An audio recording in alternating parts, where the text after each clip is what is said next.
Hello! The last topic of the course is devoted to the history of medicine in Ukraine and Kharkiv. In this part we will talk about the development of medicine in Ukraine in general.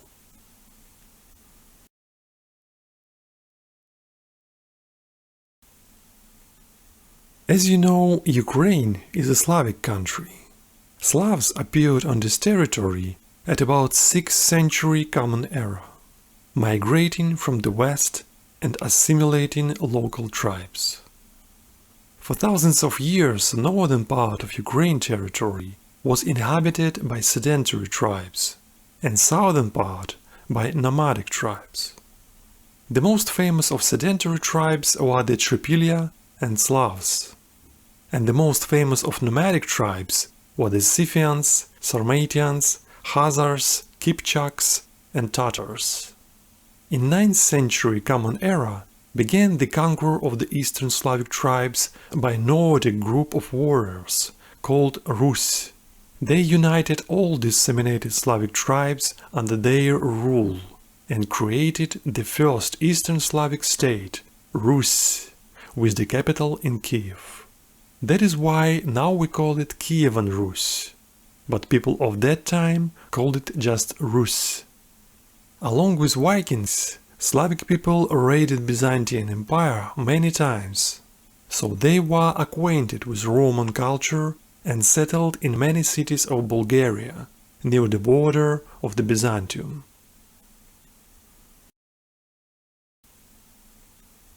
Byzantine and Bulgarian empires were already Christian at that time, so Rus also decided to make their country Christian.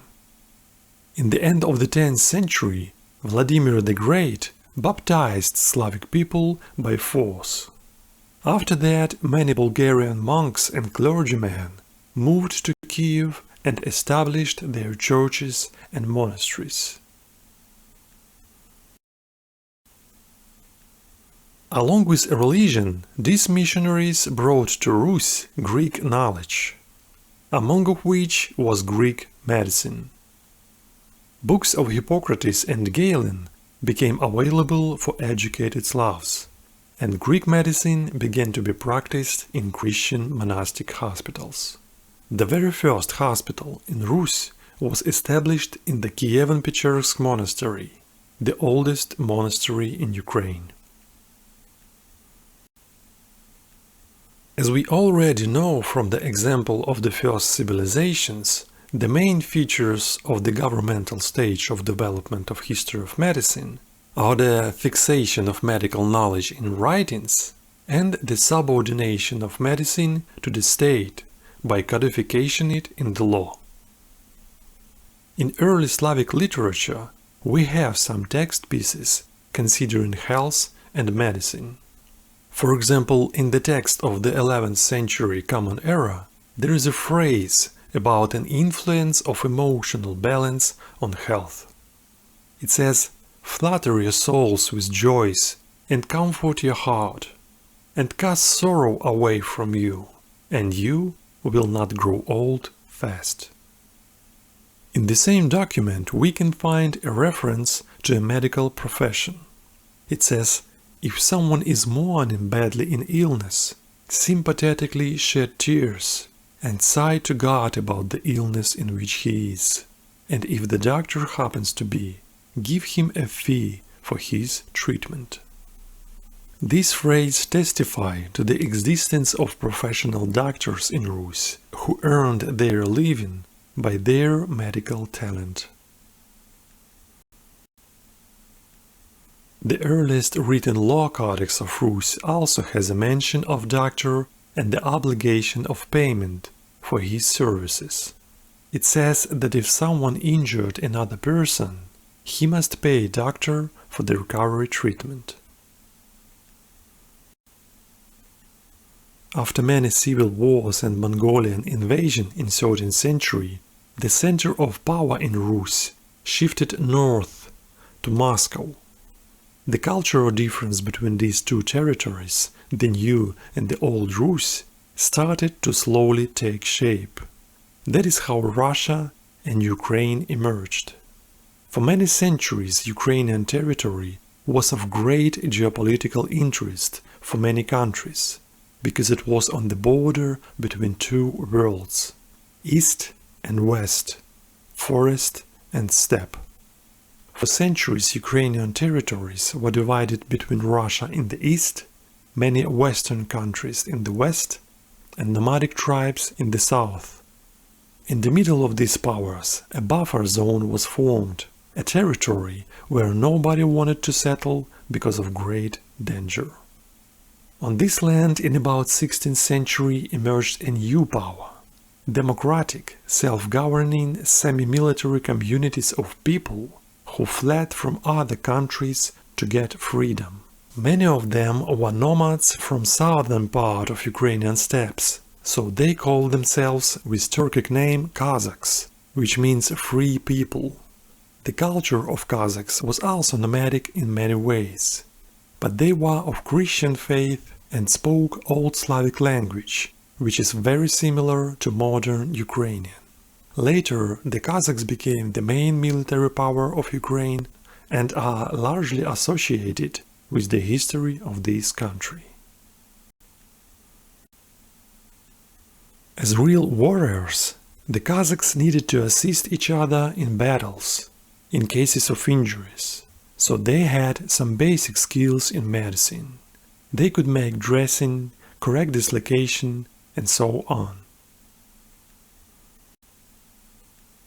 In addition to self-treatment, the Kazakhs also resorted to the services of uneducated military surgeons, who usually accompanied them in military campaigns.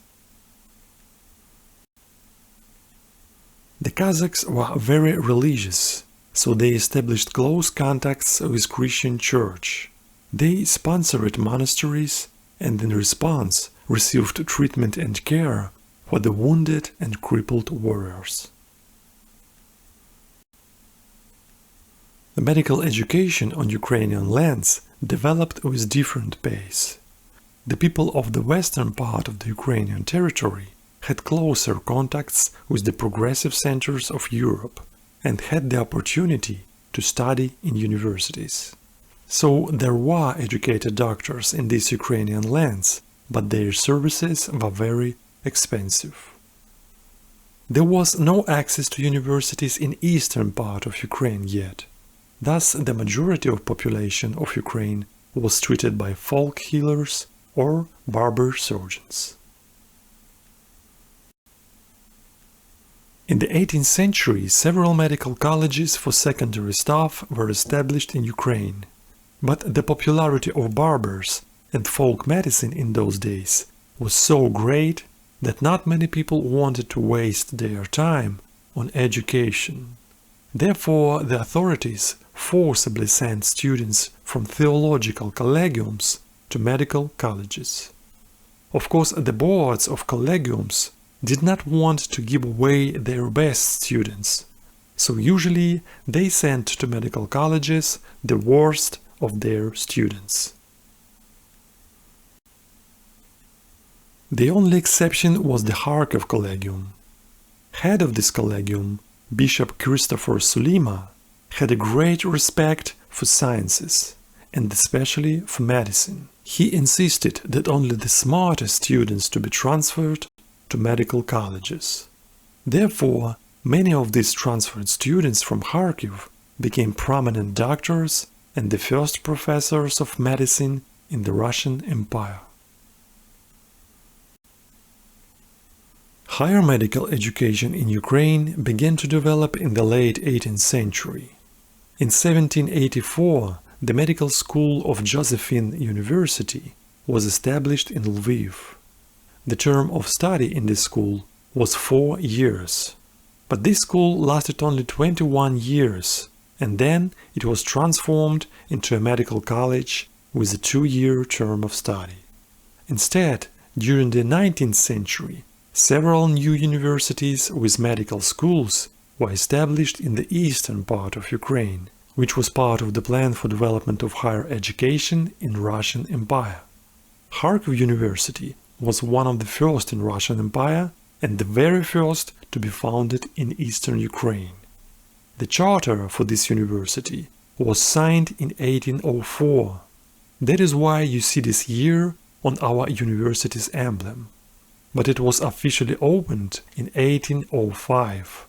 From this very year, medical school in Kharkiv University started to function. In 1834, the University of Kiev was established, but the medical school there began to operate only in 1841. In 1865, the University of Odessa was established, where the medical school was opened only 35 years later. These universities and their medical schools have played a significant role in the development of medical science and education in Ukraine. Women of Ukraine in the 19th century had the right to receive only secondary medical education as midwife. In western Ukraine, there was an obstetrics school at Lviv University. In central Ukraine, women could get a medical education at Kiev obstetric courses. In eastern Ukraine, it was possible to get an obstetric education in Kharkiv, where a midwifery institute was organized at the obstetric clinic of our medical school.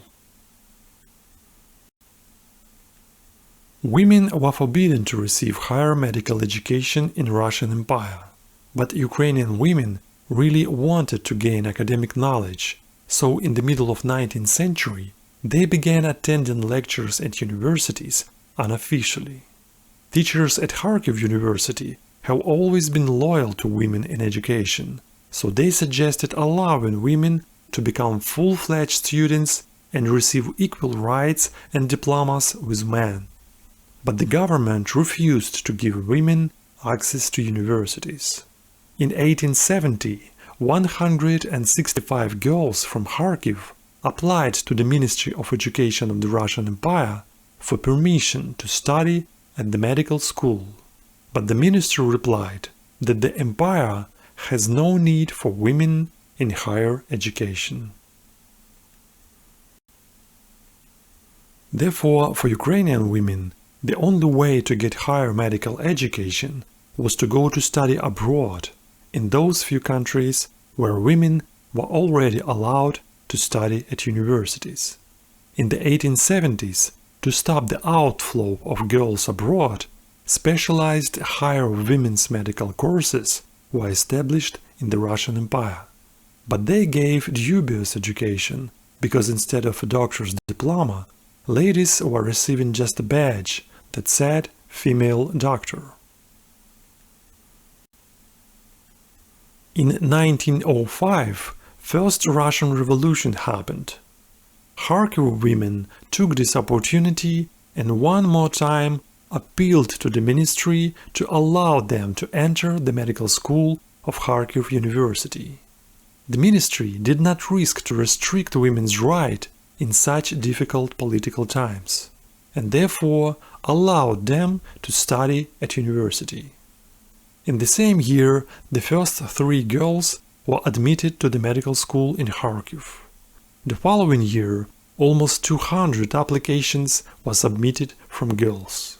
But after the defeat of revolution, freedoms ended. In 1908, permission for women to enter university was revoked. In order to expel those girls who managed to enter university, their entrance documents were rechecked and almost half of the girls were expelled. But some still remained, and on this photo from the graduation album you can see some of the first female graduates of Kharkiv University Medical School. Desiring to receive higher medical education, 400 Kharkiv women applied to the Kharkiv Medical Society with a request to establish a medical institute for women. Leaders and almost all members of the Kharkiv Medical Society were teachers of our medical school, so they understood how to organize everything properly. Very quickly, they raised the necessary funds and organized the first Women's Medical Institute in Ukraine, which began operating in 1910 on the upper floors of the bank building in the city center.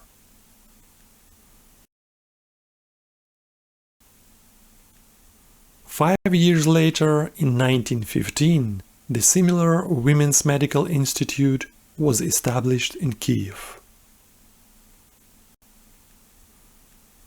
In 1917, the Communists came to power in Russian Empire, and with them the equal rights of men and women. So all previous issues with gender equality were solved instantly. Women's institutes were merged with medical schools of universities, and on this basis separate medical institutes were established outside of universities. These institutes admitted applicants regardless of their gender.